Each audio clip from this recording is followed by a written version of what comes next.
past few months, headlines about ISIS and the threat of violent extremism in the name of Islam have dominated the news.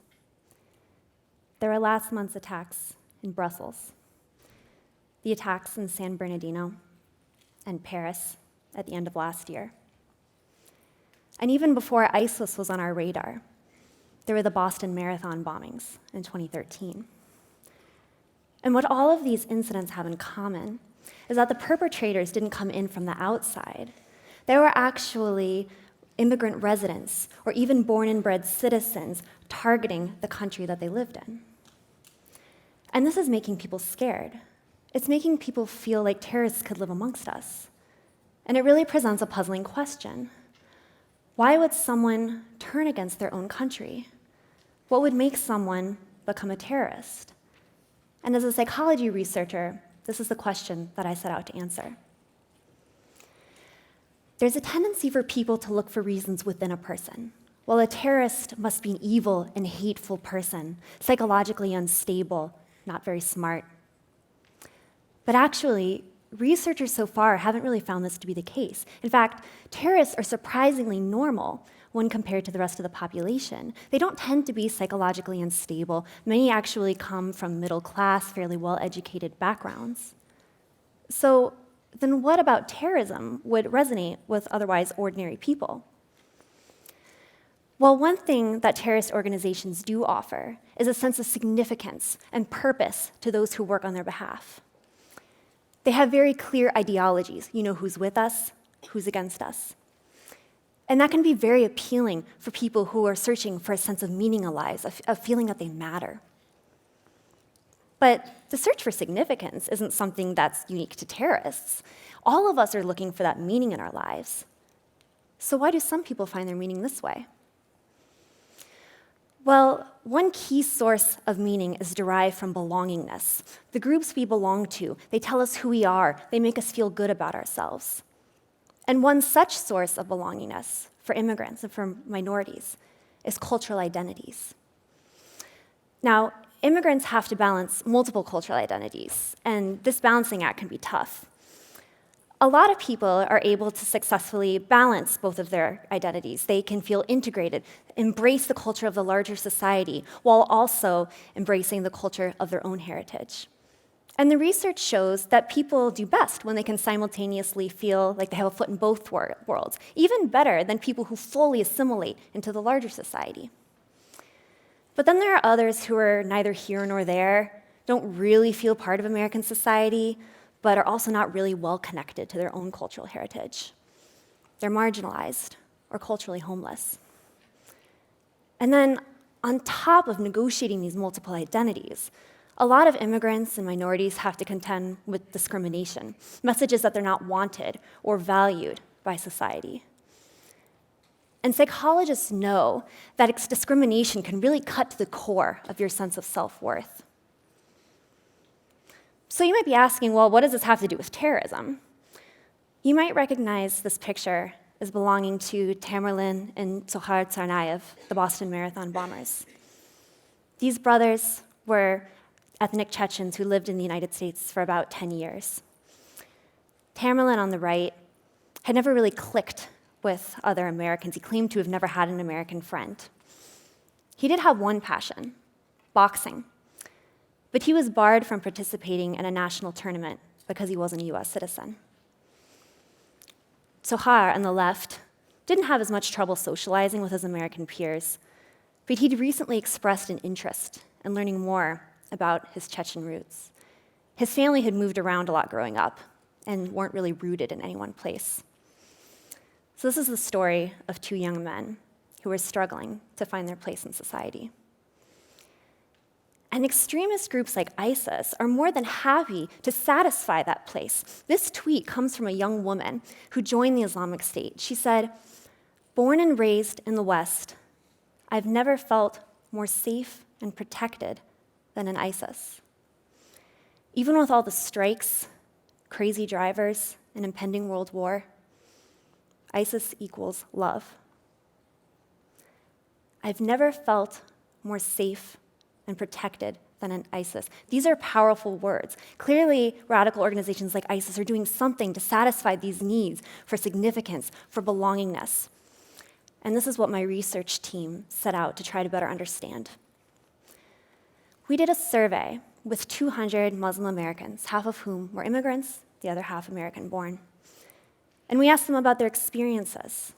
Did they ever feel culturally homeless, discriminated against because of their culture or religion? And we asked about these psychological threats to significance. Did they feel meaningless, hopeless? And we tried to tap into feelings towards radicalism. How do they feel about fundamentalist groups and causes? And here's what we found. The more people felt this sense of cultural homelessness, the more they felt like they'd been discriminated against, the more they reported feeling this lack of significance in their lives.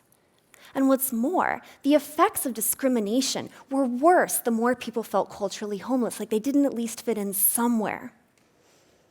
And the consequences for this? Well, the more people reported feeling this lack of significance, the more support they actually expressed for fundamentalist groups and causes. So, what do we make of these results? Well, the more interesting question might actually be, what would ISIS do with these results? What would they do with this data, this model? They would want to know, well, how can we use this to create a terrorist? So let's actually entertain that question.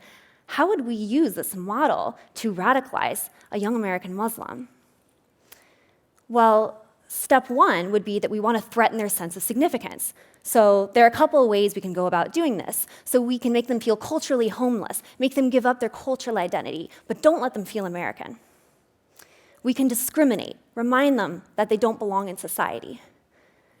And for maximum reach, make it clear that all Muslims are the enemy, not just terrorists.